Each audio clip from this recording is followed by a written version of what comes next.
turn to Daniel chapter 2. Daniel chapter 2. Daniel was written by the man named Daniel approximately 530 BC.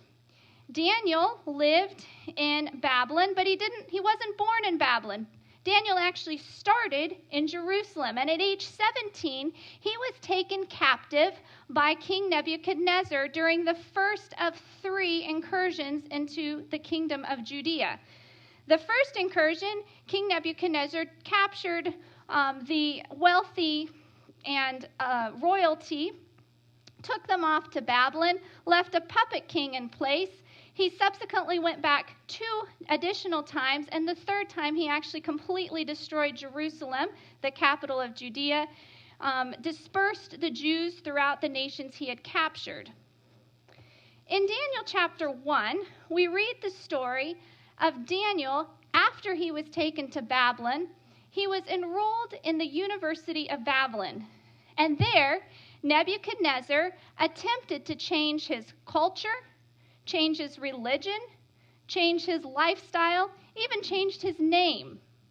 However, as we find in Daniel chapter 1, Daniel chose to remain loyal to God. He chose to continue his abstemious diet. He chose to continue to worship God. He chose to stay loyal to God, and God blessed him. We read at the end of Daniel chapter 1 that he was given a test, and Daniel was found to be 10 times wiser than anyone else taking that test. In fact, he was 10 times wiser than all the wise men of Babylon. So Nebuchadnezzar promoted Daniel and 3 of his companions into his cabinet. Now, Nebuchadnezzar was a brilliant general. The people that he conquered, he would then incorporate some of their best and brightest into his own government to represent their nation and thus help prevent rebellion. So that's the reason that Daniel got incorporated into the government of Babylon. But that's not the point of tonight's talk. Turn to Daniel chapter 2. In Daniel chapter 2, we read a fascinating account of a very scary dream. Now, how many of you have ever had a terrifying nightmare? I know I've had a few where I'm falling off buildings or being chased by bandits, and I wake up, my hair is standing straight up, my heart's beating, all my muscles are contracted, and I'm so thankful it was a dream. But it still can take a good hour to fall back asleep. Well, Nebuchadnezzar, we find in Daniel chapter 2, had dreams, verse 1, and his spirit was so troubled that his sleep left him. But as we read the chapter, we discover something terrible. Nebuchadnezzar couldn't remember his dream. Now, dreams for these kings back then were very important. They thought that somehow dreams would foretell their future. I am very thankful that the dreams I have dreamed do not do that. But the dreams they dreamed, they felt were very important. So he had this dream, and he knew it was important. It was scary, but he couldn't remember it. So what does any good king who needs help do? He called his advisors. And the Bible says the king gave the command to call the magicians, the astrologers, the sorcerers, the Chaldeans, to tell the king his dream. So they came and stood before the king. And the king says, look, I've had this dream. I know it's terrible, but I can't remember it. The Chaldeans and the soothsayers and all the other wise men say, no problem, king. Tell us the dream. We'll give you the interpretation. And Nebuchadnezzar looks at them and says, look, I just said I can't tell you the dream. You tell me the dream, and then I'll know for sure that you can interpret it. And they said, we can't tell you the dream, king. That is impossible. Only the gods know the dreams, and the gods don't care about us. They've kind of wound this world up and left us. They do not communicate with us. They don't care what happens to us. We can't tell you the dream. Nebuchadnezzar says, look, I think you guys are playing with me. If you don't tell me the dream, I'm going to tear you to pieces, and I'm going to make your house a public latrine. And the men say, look, We don't want to get torn to pieces, and we definitely don't want our houses destroyed, but we can't tell you the dream. Nebuchadnezzar says, I'll give you riches and honors if you tell him. They said, we would love that. But this is an impossible request. Well, by now, Nebuchadnezzar, who was already agitated because he couldn't remember the dream, is furious. And he gives the command, which is immediately obeyed, to destroy the wise men of Babylon. He was an absolute dictator. People lived and died at a word of his command. So the captain of his guard starts rounding up the wise men with the plans to destroy them. Now, in the process, they knock on Daniel's door. Daniel was obviously not invited when the rest of the wise men were called to the king. Knock on Daniel's door. Daniel comes to the door, sees a bunch of crying wise men in chains, wonders what's going on. Arioch, the captain of the king's guard, says, I'm sorry, but I'm going to have to take you off. And I'm sorry, but I've given the command to kill you. Daniel says, but why? I was just given this job.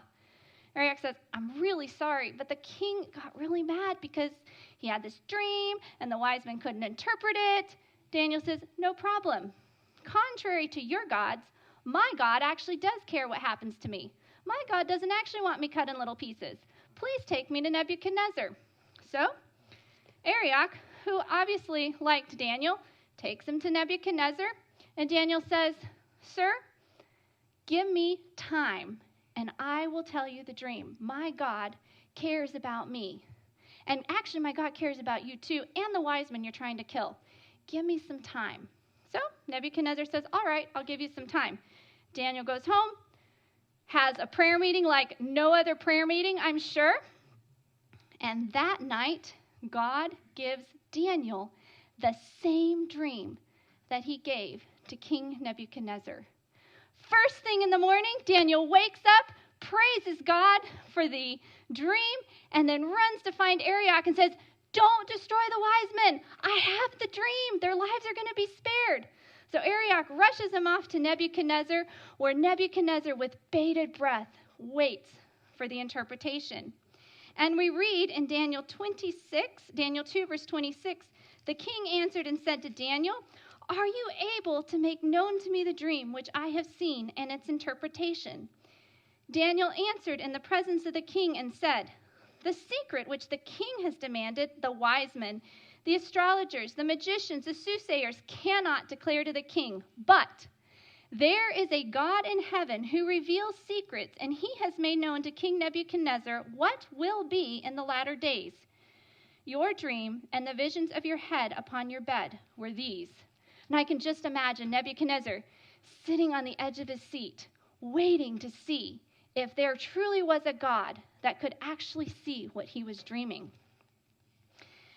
And Daniel continues, as for you, O king, thoughts came to you on your mind while on your bed about what would come to pass after this. And he who reveals secrets has made known to you what will be. But as for me, this secret has not been revealed to me because I have more wisdom than anyone living, but for our sakes who make known the interpretation to the king, and that you may know the thoughts of your hearts.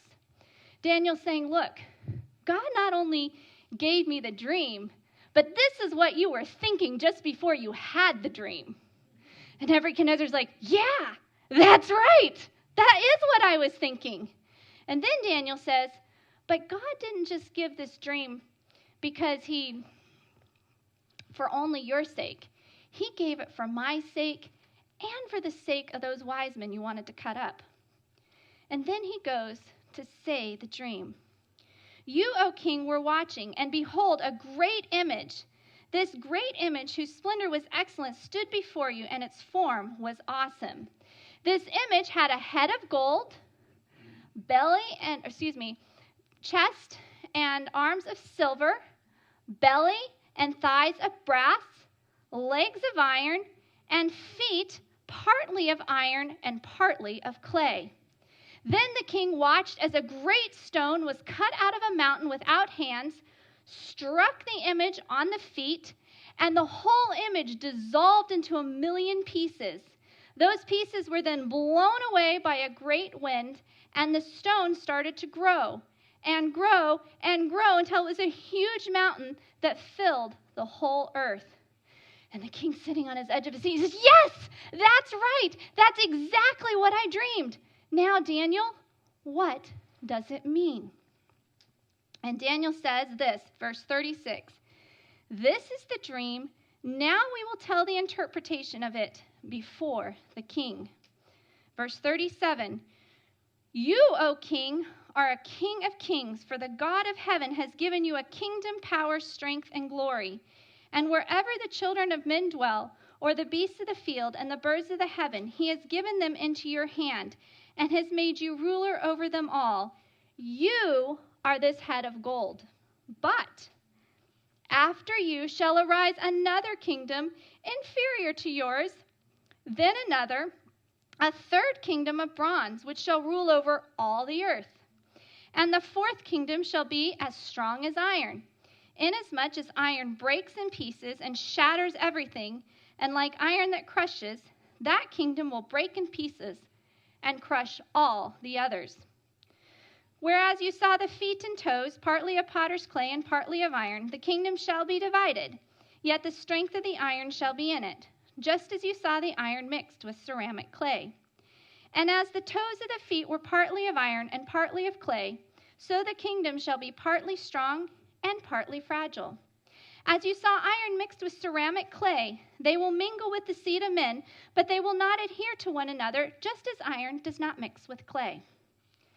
And in the days of those kings, the God of heaven will set up a kingdom which shall never be destroyed, and the kingdom shall not be left to other people. It shall break in pieces and consume all these kingdoms, and it shall stand forever. Inasmuch as you saw that the stone was cut out of the mountain without hands, and that it broke in pieces the iron, the bronze, the clay, the silver, and the gold, the great God has made known to the king what will come to pass after this. The dream is certain, and its interpretation is sure." And after that, the Bible says Nebuchadnezzar fell flat on his face and praised the God of Daniel. So there we have the prophecy. Well, let's see if it came to pass. Well, let's go through and see if what God said was going to happen has happened. So let's look first at the head of gold, because what did the Bible say the head of gold represented? Yeah, Nebuchadnezzar, the king of Babylon. It says, "You, O king, are a king of kings. You are the head of gold." So we have the head of gold, Babylon. And Babylon was really brought into prominence by King Nebuchadnezzar. You can see the extent of Babylon here. And was in power, Nebuchadnezzar was in power till approximately 530-ish BC. After his death, however, his sons and subsequent successors were not nearly the amazing general and powerful man he was. There was a rapid decline in the nation, and in October 539 BC, Cyrus, who was leading the combined forces of the Medes and the Persians, diverted the great river Euphrates that ran through Babylon. The gates to Babylon that actually went through the river had been carelessly left open. Cyrus was able to lead his troops into the city of Babylon, completely surprised the Babylonians who thought their city was impregnable, and destroyed the Babylonian Empire in one night. Babylon fell to Cyrus the Persian. Darius the Mede actually took the throne, but it's remembered as the Persian Empire because the Medes and Persians far outnumbered the Medes. So the next kingdom was Medo-Persia. So far, the dream is being accurately fulfilled. Medo-Persia, as you can see, had a slightly larger extent. It wasn't as rich an empire, just as silver is not as valuable as gold, but was stronger than Babylon, just as silver is stronger than gold. However, Medo-Persia did not rule the world forever. After Medo-Persia came the armies of Greece. And in 331 BC, at the Battle of Gaugamela, Alexander the Greek absolutely decimated the Persian forces, defeated Persia, and Greece became the prominent empire of the then known world.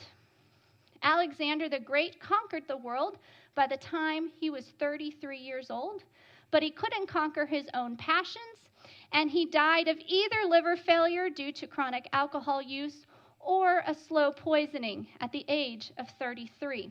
His kingdom was divided among his 4 generals, but continued until until 146 BC, when Greece was officially made a province of Rome and ceased to exist as a worldwide power. So far, the dream is accurate. We have had Babylon, Medo-Persia, Greece, and now Rome, the legs of iron. And the vision described Rome as, you saw the 4th kingdom, strong as iron, inasmuch as iron breaks in pieces and shatters everything. And like iron that crushes, that kingdom will break in pieces and crush all the others.